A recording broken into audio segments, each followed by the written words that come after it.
Right then, we're back. Good afternoon. Welcome back to Sparta Fishing. A blustery afternoon, but it's dry. I'm hoping that wind stays off. Thanks very much for tuning in again. I'll tell you where I am shortly. We'll have another little rant because you loved the last one. Hopefully this one's not a blank. The last video was a blank, and as you're probably aware, I don't post blanks on my channel, but I've been encouraged to do so because people want to see what happens when I don't catch fish, which is more often than not. I'm like any other fisherman, just because I've got a YouTube channel doesn't make us better. Probably makes us worse, to be honest, because you spend more time fannying about when you should be concentrating. So the general consensus was, I asked everyone for their input on whether I should post everything or this. Should I post blanks? Should I just put the fish in?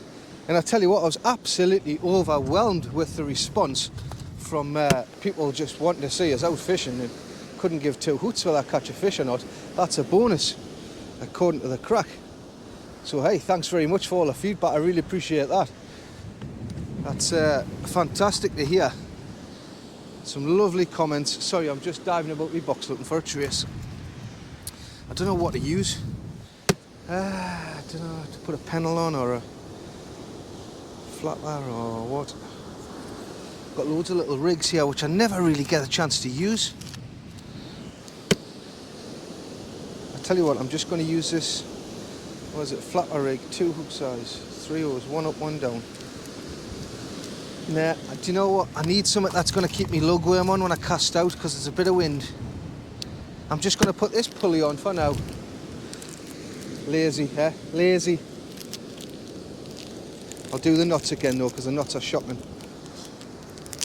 Yeah, so I overwhelmed with the response, really. I mean, if you have a look at my last video, you'll be able to see for yourselves like the response I had to, yeah, eventually you're posting when you don't catch. I was like, I didn't realise I entertained people. I didn't realise they could watch me without a fish. So I was like, oh. Well, that makes things a lot easier because the amount of times I don't catch fish and I just delete the footage, like, because I think, oh, well, they'll not want to watch that because it was boring. But that's not the case.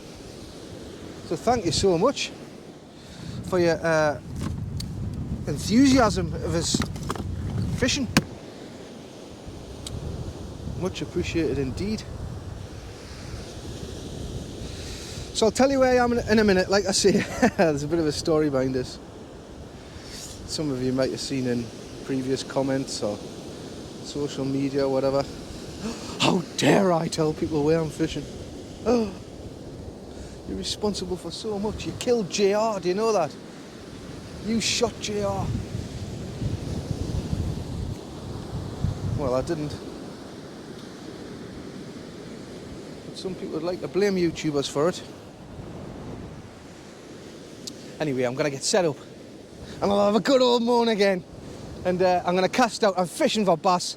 I doubt I'll get a cod. Very much doubt it. I've got some lugworm, really fresh lugworm from my local tackle shop, Sports and Leisure. Got some cracking lugworm off them. I've got plenty of it. I haven't got anything other than lugworm.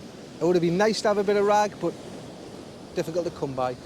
So let us get set up. I'll talk you through the gear I'm using. I'll talk you through where I'm casting, why I'm casting there, because I can see birds diving. Yes.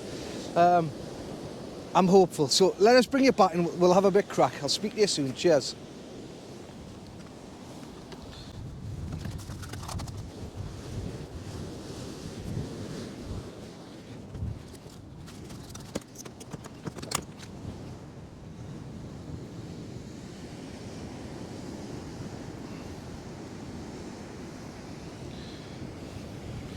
just feeding some lug line, some lug up the line.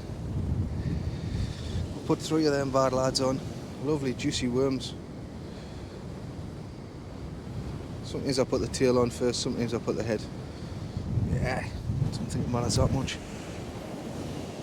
If it does, let us know if you've found experience putting it on a different way or not. And the pennel hook just wraps round 4 times, hooked it through the bait. There we go. What do you reckon of that? Bam! Let's get some bass. Come on, the bass.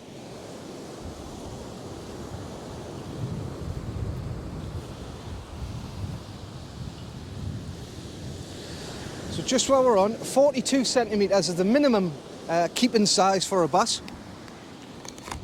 Many people have many different attitudes to keeping what size bass, etc. It's all personal choice, of course. For me, I very seldom do I keep a fish. Tag ends in the pocket, remember, not on the beach, so a dog can eat them. Aye, so if I do keep one, and I am going to today if I get a one, however, I will only be keeping it, sorry I'm just bending down getting this sorted, I'll only be keeping it if it is between 45 and 55 centimetres.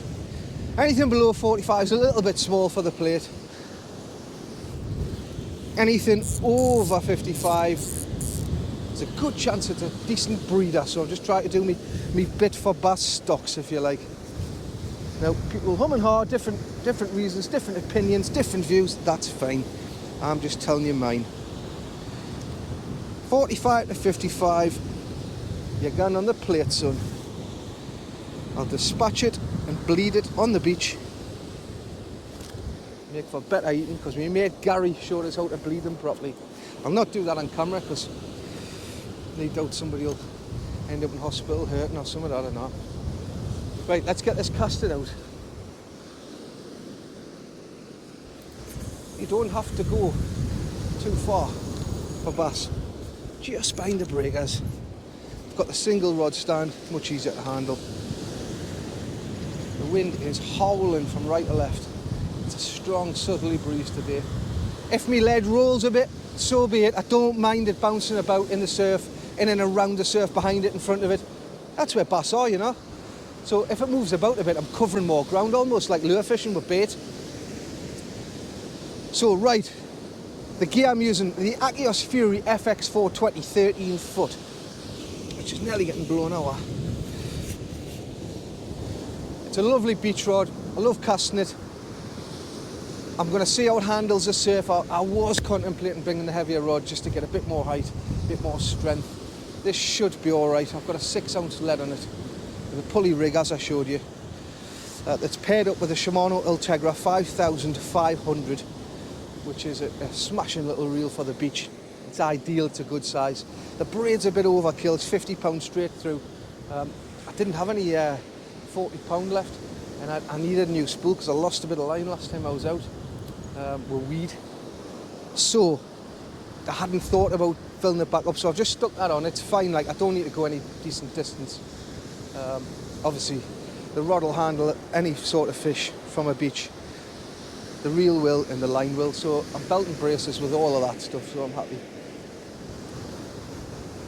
Now, the beach I'm fishing, I'm on Druridge Bay in Northumberland. Shoot me down! Oh. Right, so that means from now on, because I've told you where I'm fishing, that means I'm fully responsible for all the litter on this beach, according to some people.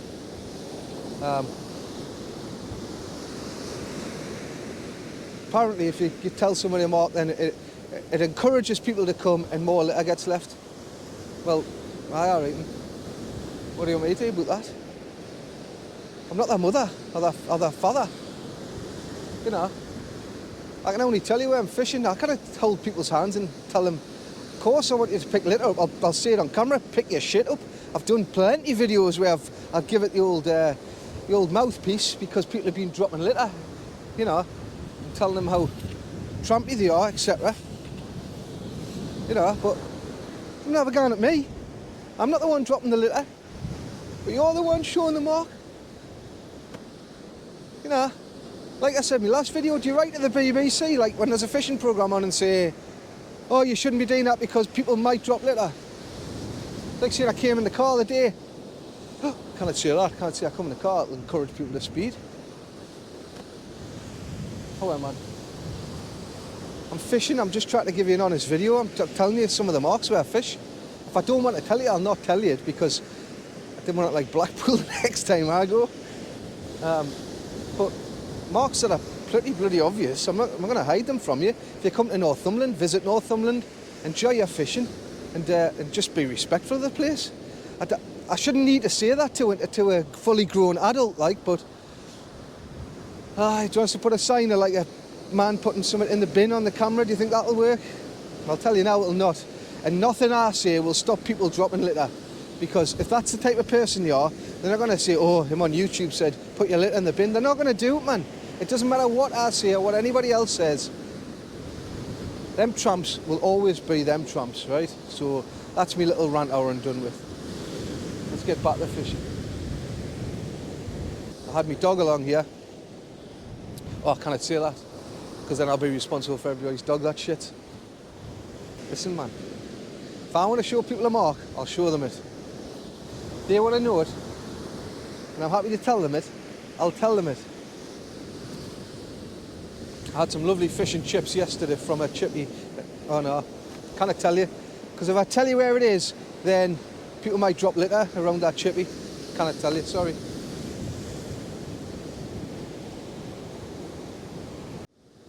So for now, we're concentrating on catching bass. And I've got a 6-ounce lead on, which I'm happy for it to roll about in the sea. If it does, it does. If it doesn't, well, it can just sit there. But it's a perfect sea. It's slightly overcast. There is sunny intervals. Hopefully that sun will stay behind the cloud, and a bass will just jump on that bait and get one for the table. Because I want my daughter to try a bit of bass. She likes a bit of fish, but she's never tried bass. So somewhere between 45 and 55 would be ideal for a couple of meals. We'll see how it goes.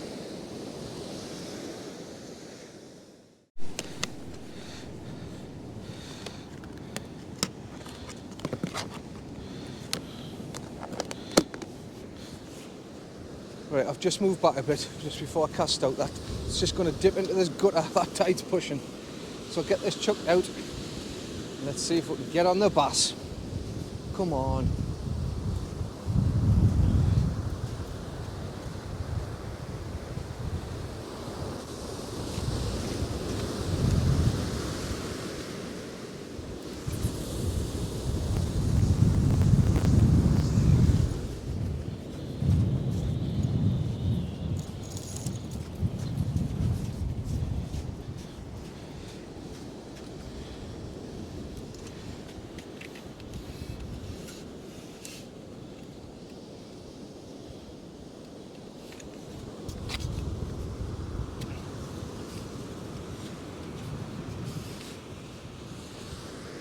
I've got my stand facing a bit that way, just to help with the wind.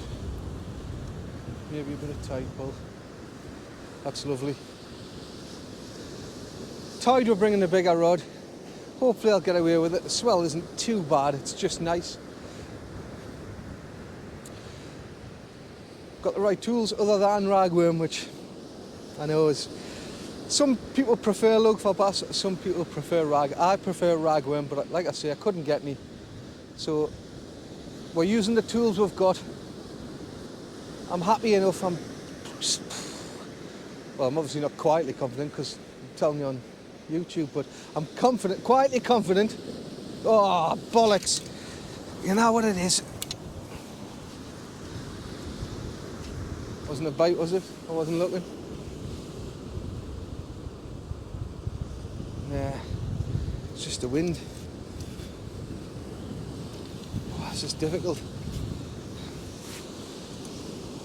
This is difficult. I think it's going to be one of them sessions where I'm going to have to man the stand.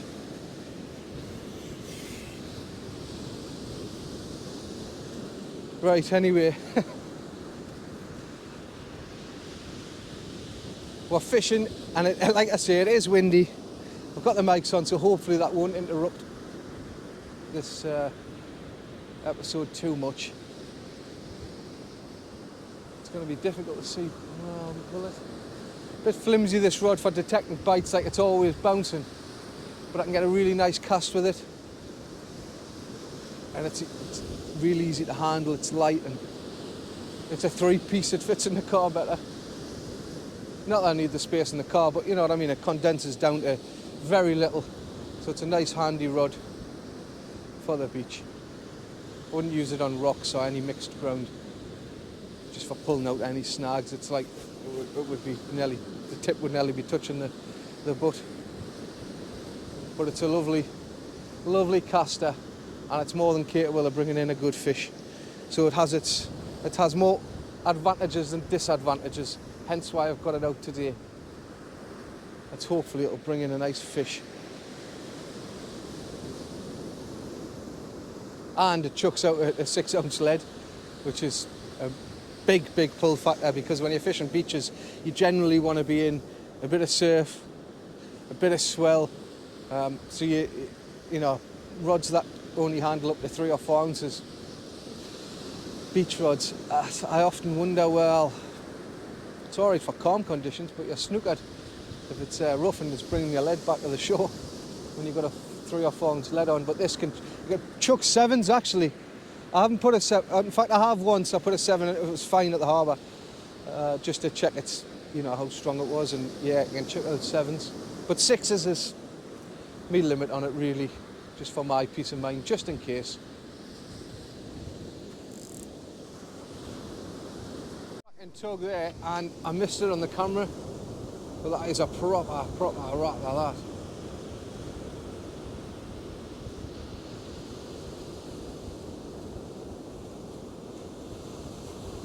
Come on, come back. There's in a world of my own.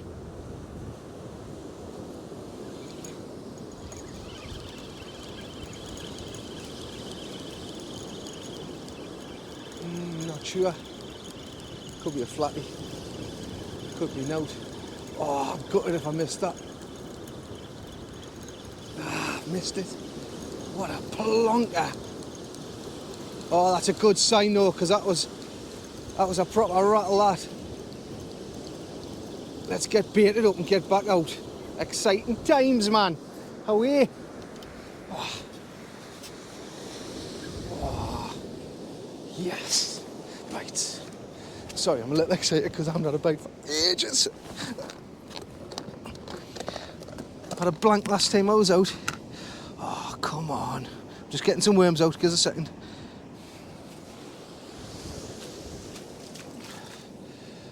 Oh, yeah, get some worms on, man. Oh, yes. Double yes. Oh, please don't blank this time. I want a bass. I haven't had a bloody bass on the bait all year. I've had a few on the lures, but I didn't get any in the summer. I had a terrible summer on them. Oh, top hook, man. When you're in a hurry, everything jams, doesn't it? I have had a terrible summer on the bass. I don't think I caught one anyway, did I? Can you remember? Have a think back in my videos if you're a regular viewer. Have I had a bass?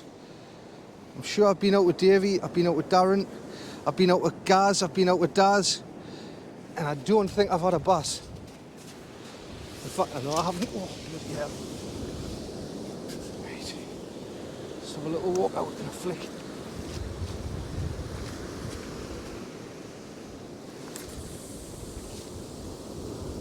Oh, that casts so well, this rod, like.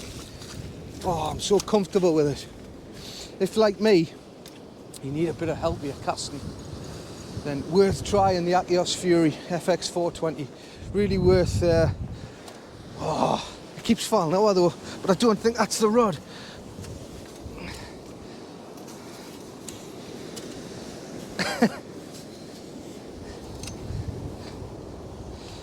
So if you want a nice beach rod, then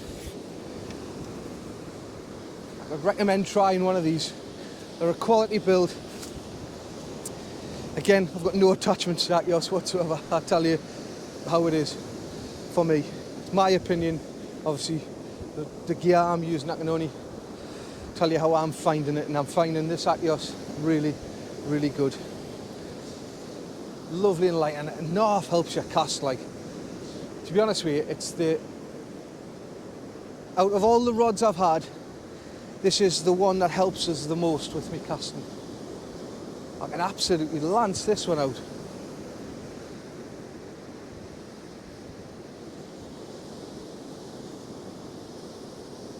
Is that a bite? I'm going to put you up on there, look. Just watch this for this.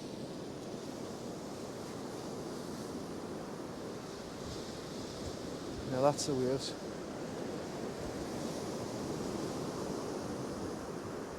Oh, it would be fantastic if the fish turned on. I'll keep the camera up there just so you can watch, see if there's a bite.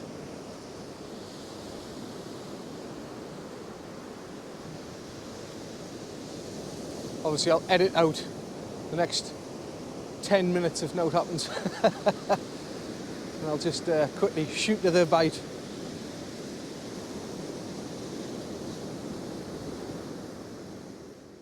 Had a few nibbles, but what I'm going to do is, now that this gutter in front of us is filled up, I don't want to be as far out as I am. I just want to be in that little bowl where just after the waves are turned about 30 yards out. So let's give it a go.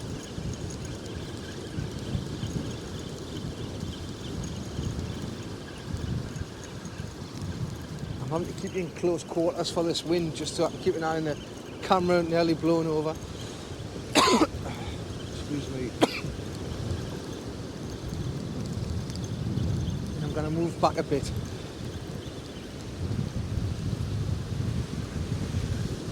Right, plenty of little nibbles.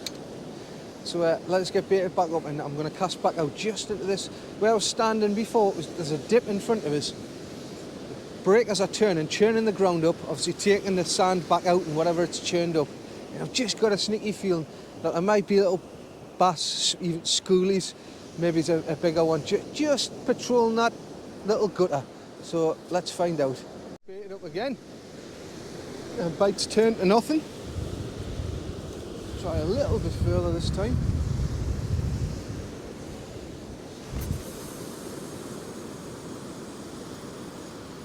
Oh, aye. That was a lot further actually. 60 yards or so. Let's see what happens.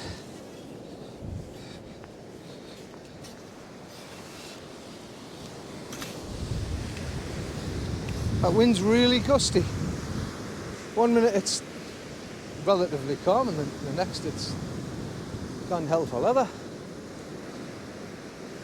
You see the sea's building all the time.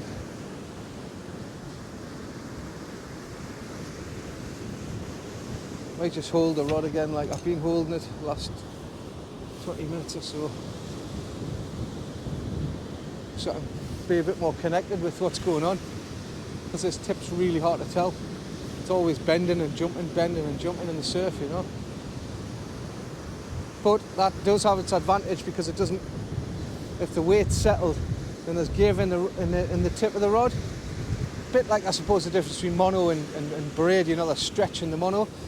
So if you're using braid, then this tip can help sort of alleviate those lunges from the breakers and the swell. So there's pros and cons to either, really. The disadvantages is that smaller bites aren't really detectable.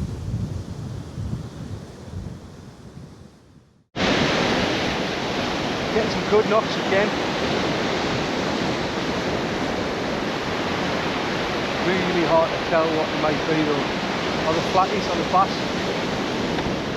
You're only really going to know when you start winding. And even then, there's still a little bit of a guessing game.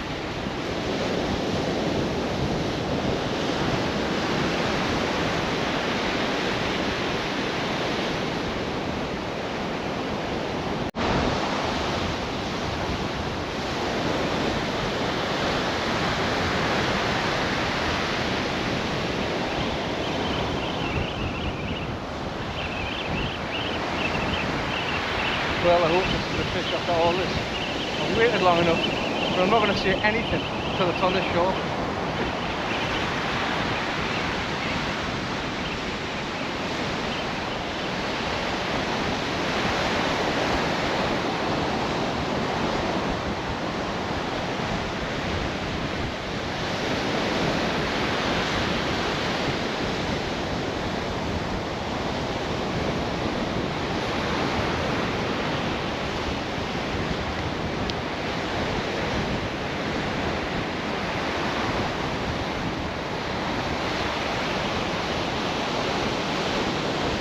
Yes, eventually I've caught a bass. Look at that. Beautiful. Lovely fresh bass that. Nice little schoolie, probably just in size, like, yeah, maybe just shy, but it's going back anyway. So what I'll do is get him unhooked. Nice and easy, just support his mouth. Like that. I have got spines on, I'll show you.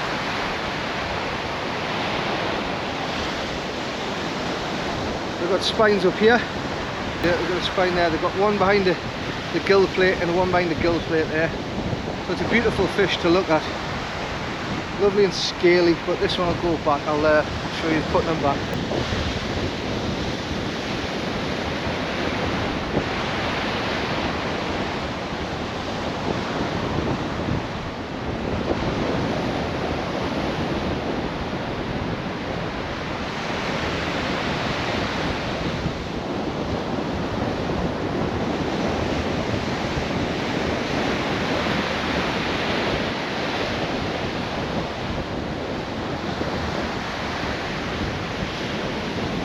He was gone in a flash, kicked once, and I thought I'm just going to let him go. Bang, he went. Normally happens to schoolies. They're very, very versatile, and they go back much easier than the big ones. So let's get baited up and get back out there. Right. Change of tactics. I've given in. One up, one down. 2 hook flapper. Because I should be catching more fish than I have done. I don't know why, I'm not. Maybe it's the rig.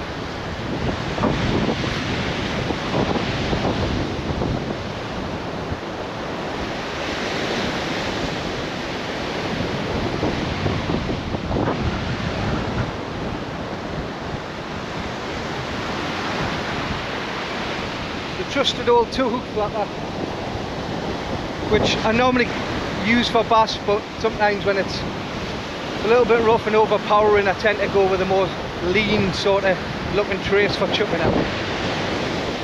But I haven't got to go too far, so hopefully this works.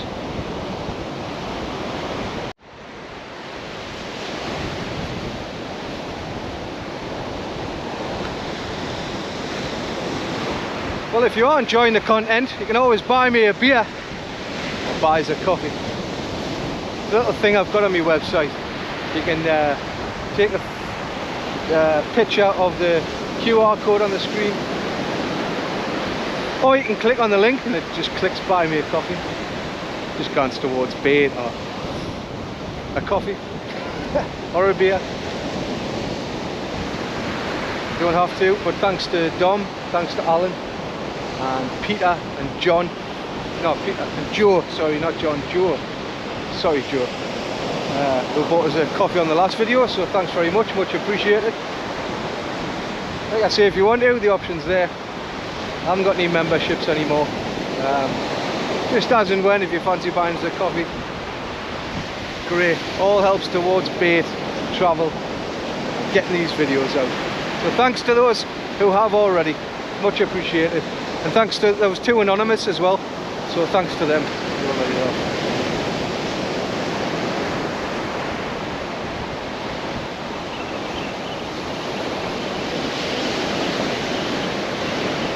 Check this bait. Had a little knock before, but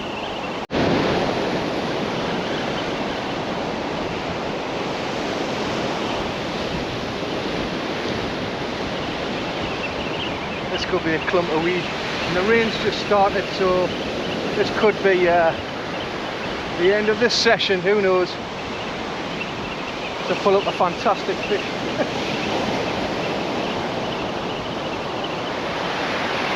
nothing fighting.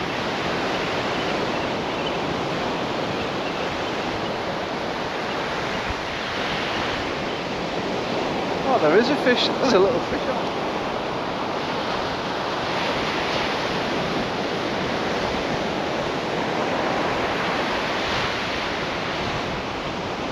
Oh, that's the end. That is the end. That Coley's. Now I know who the suspects are. Yes, there is little bass out there, but I reckon these have been plaguing me all afternoon. Little Coley. So on that note, that's me done. Thanks very much for tuning in. Thanks for supporting the channel. If you want to subscribe, you like what you see, great. If you don't, that's fine. Just watch what you want as and when you want. I'm not that, you know, fussed. Great if I get subscribers. Hey, just keep watching. If you like it, comment. If you don't, comment. If you like it, give us a thumbs up. If you don't, give us a thumbs down. It all adds to the algorithms of the video on a positive way. So thanks very much for tuning in, and I'll see you next time, which will probably be on the beach again. I'll get this little bugger back.